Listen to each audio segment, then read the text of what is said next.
Welcome to Writing the Wrong Way, where we talk about writing works, how writers work, and why the best writers risk being strange. And Christopher Nolan's all over the place these days. Even if you have not seen Oppenheimer, you're one of the 10 people who haven't seen it.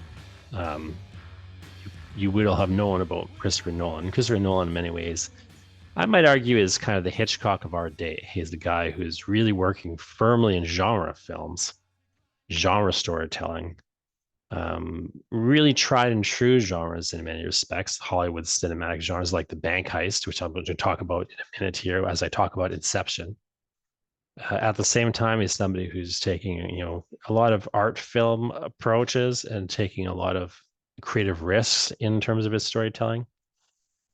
I'm not a Christopher Nolan fanboy like some people are, but I will, grant Nolan his status. And I think that if you're a writer, you can learn a lot from Nolan, who is very interested in unconventional storytelling techniques. And you can learn a lot from the film Inception. Now, people are really split on the film Inception, whether they think it's great or not great. I have to admit, I kind of waffle a little bit myself between how I feel about Inception. There's things I like about it, things I don't like about it. But ultimately, I think it's a brilliantly structured story in many ways, although I would probably cut the first hour of it if it were up to me, as I will kind of discuss in a minute. So I know it's kind of maybe a paradox to say it's brilliantly structured, and also I would maybe lose an hour.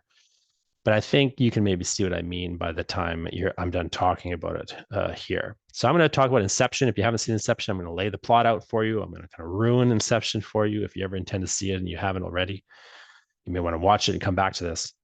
And while you're kind of taking that break, go to strangeinc.ca, sign up for my newsletter. I run a company called Stranger Fiction. Strange Inc. is my newsletter. That's how I let people know what we're doing at Stranger Fiction, what kind of cool things I'm putting out, like this podcast, books, poetry, whatever. I give sometimes a little insight into what I'm doing, some draft work, show you before I show anyone else, what I'm working on. But then also at the same time, I got writing tips. I've got, just recommendations, watching. I will recommend typically things that are a bit more obscure than Inception. Although I do, recommend you check out Inception and then kind of come back, like I say, to this video or this, podcast, depending on which one you're watching and listening to, and see what there is to see about Inception that you may have missed a little bit when you were caught up in the story. Check out strangeinc.ca, sign up to my newsletter. Keep in touch. That's my email. You can come reply to it. It goes right back to me. Let me know what other things you would like me to analyze for you. But right now, without further ado, let's get into an analysis of the movie Inception.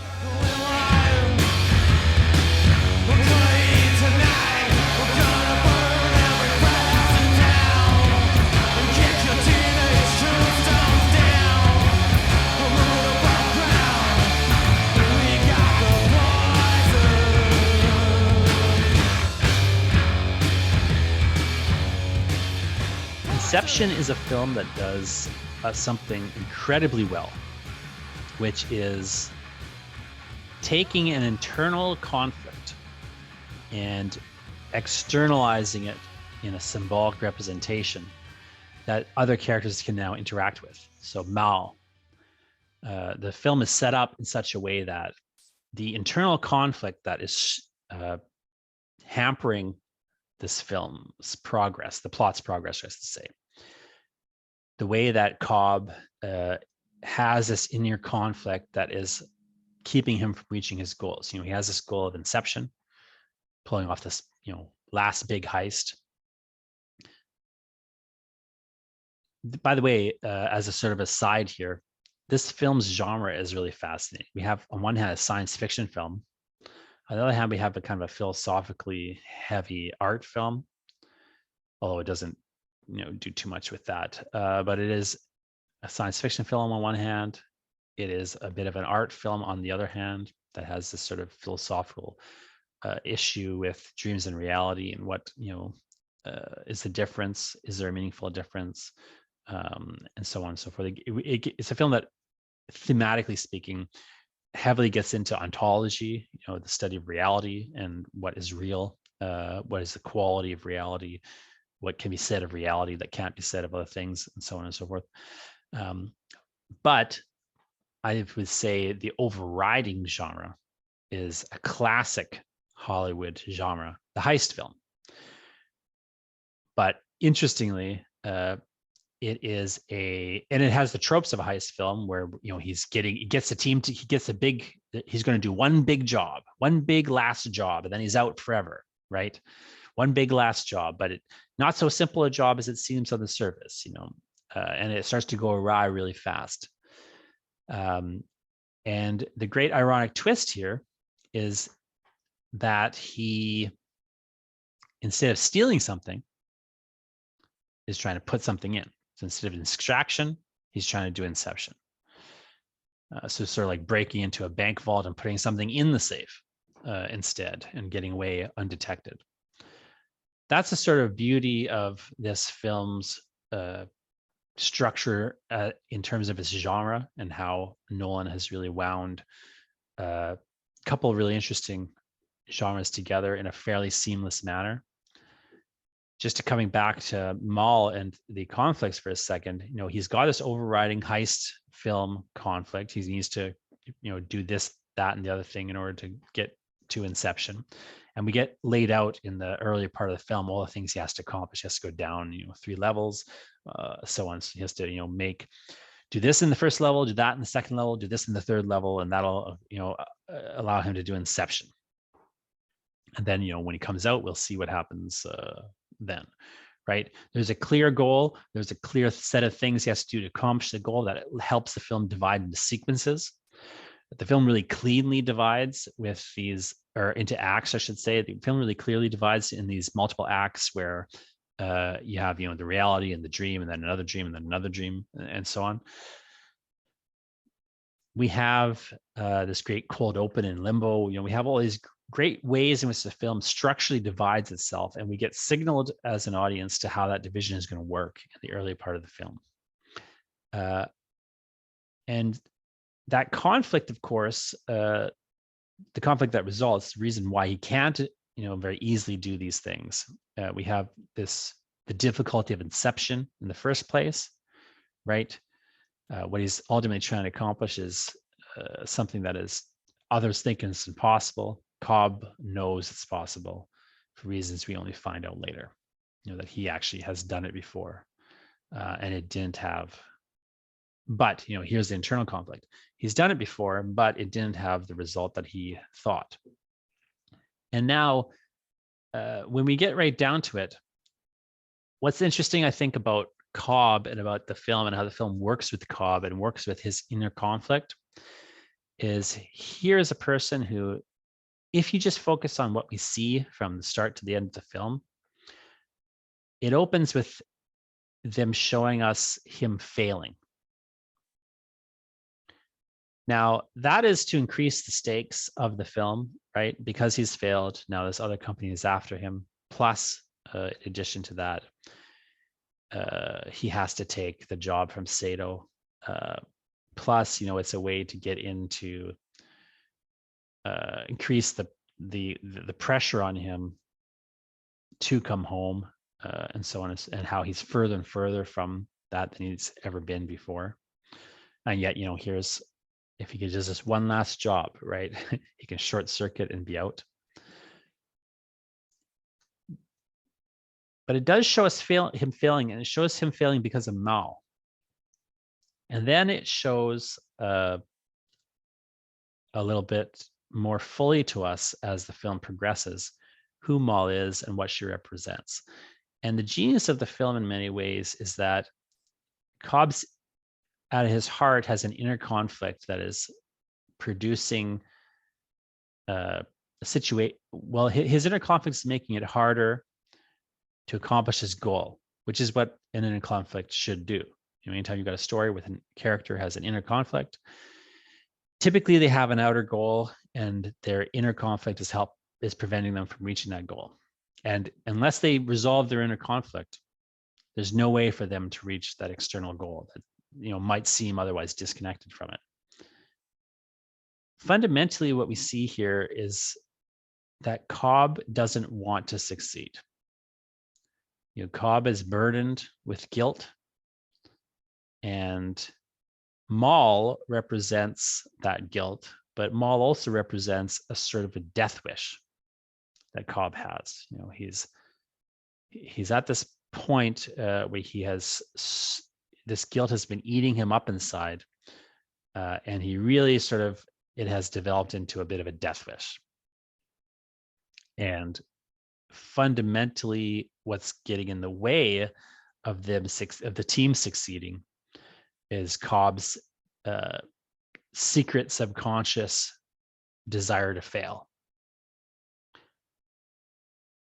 That's a hard thing to show in a film because by their natures, films do not show inner conflict well.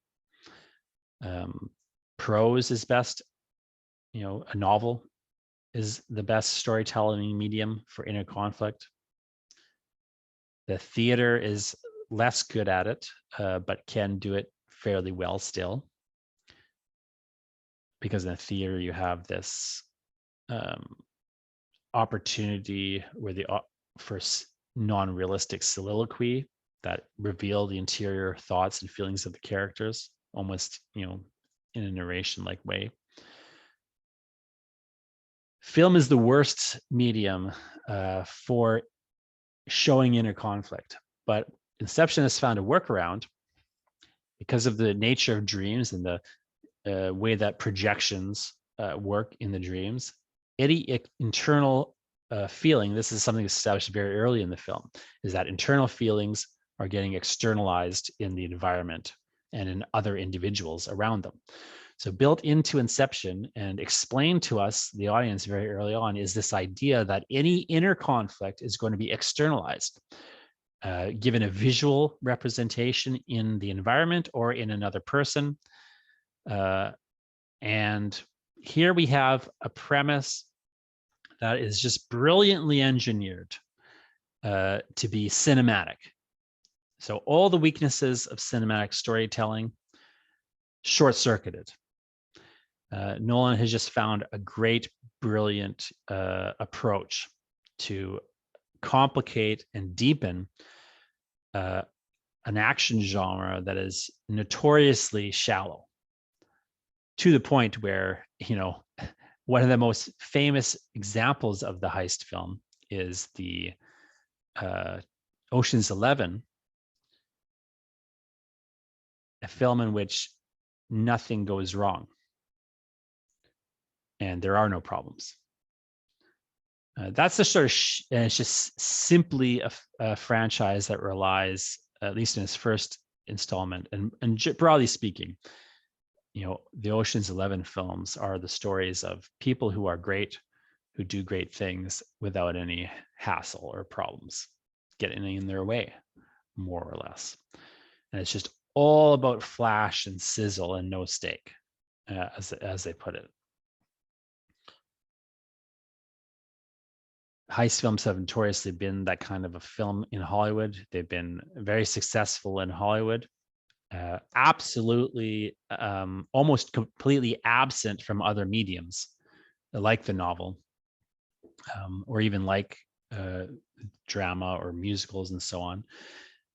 Almost no other genre can even bother with the heist genre, for the simple reason that there's really nothing there. There's no real depth to most heist films, but yet here Nolan does manage to come in, marry that genre to a couple other genres, to science fiction specifically. Science fiction, the genre of ideas and depth and complexity,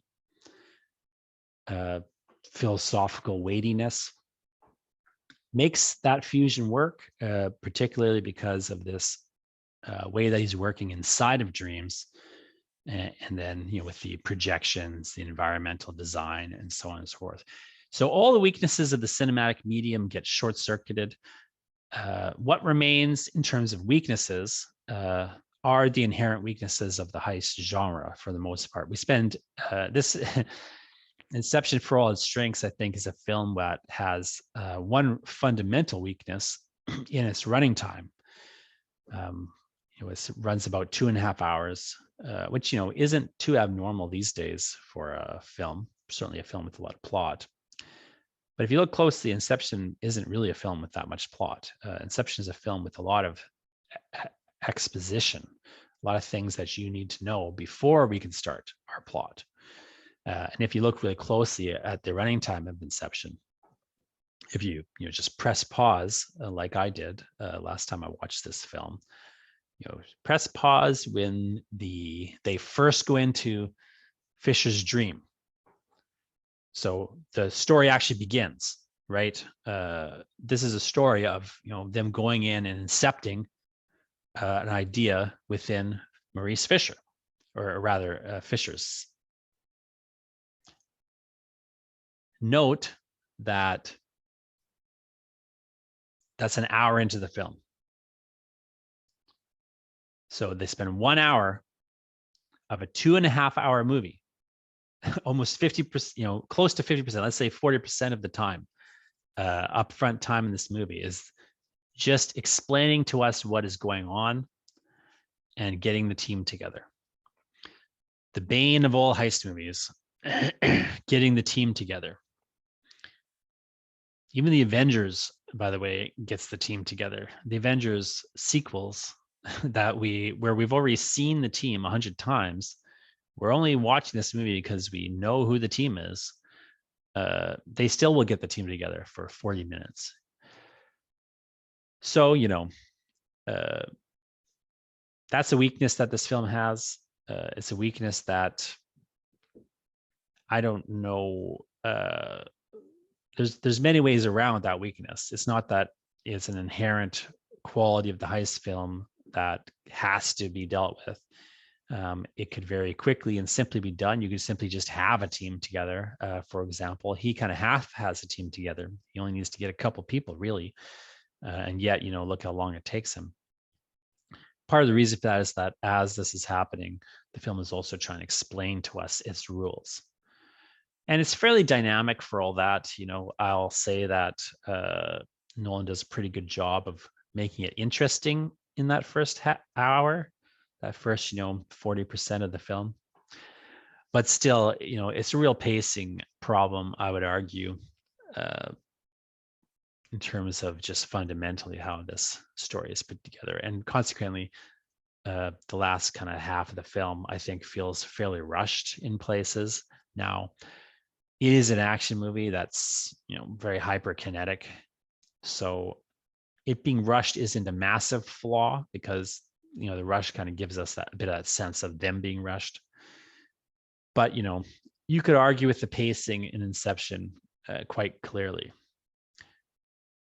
The other sort of thing that I think is really well done in Inception is how he is able to keep the plot clear.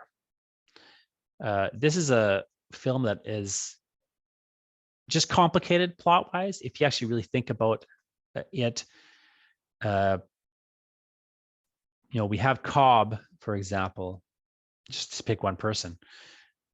Cobb at these different levels of reality at different times. So bear in mind that as Cobb is doing something on one level of reality, as Cobb is in a dream, he's also in the reality above,